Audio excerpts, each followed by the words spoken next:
Signora, buongiorno, posso fare una domanda? Mi dica? Allora, vedo che lei sta guardando un camper, Sì, ma io ce l'ho già. ce l'ha già. Come mai è venuta oggi? Sono venuta per... scusi, no. È timida, signora?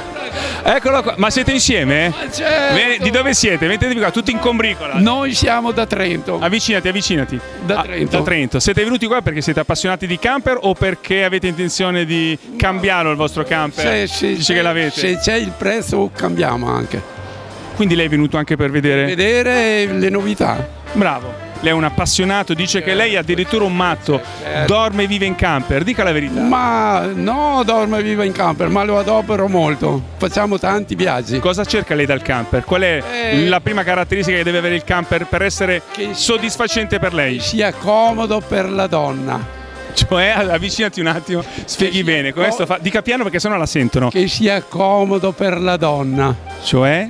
Vada nel dettaglio. La cucina, sì, i servizi. Un po' di design, insomma che vada bene. Che vada bene. E abbiamo detto tutto, eh? Certo. Lei è sposato? Certo, con mia moglie. Ah, la moglie è quella signora lì. Sì, è che ha sempre un po'... Venga, signora, venga. È un po' restrittiva a rispondere, ma comunque dai, va bene. Va bene, però ha sentito che belle cose ha detto suo marito? Ha detto io il camper lo scelgo per esaudire le necessità di mia moglie. Certo. Dicono i suoi amici che lei è bugiardo, venga qua. Si metta vicino, perché è bugiardo il suo amico? Se il camper... Aspetti, adesso una volta uno per uno. Se il camper non piace alla donna è meglio non prenderlo. Perché sennò poi non ci viene e non la manda in giro. Certo. E le tocca andare in giro con chi dopo? Con voi tre. Con gli amici, con gli amici di Marende. Il 1° di ottobre facciamo 51 anni. 51 anni di matrimonio.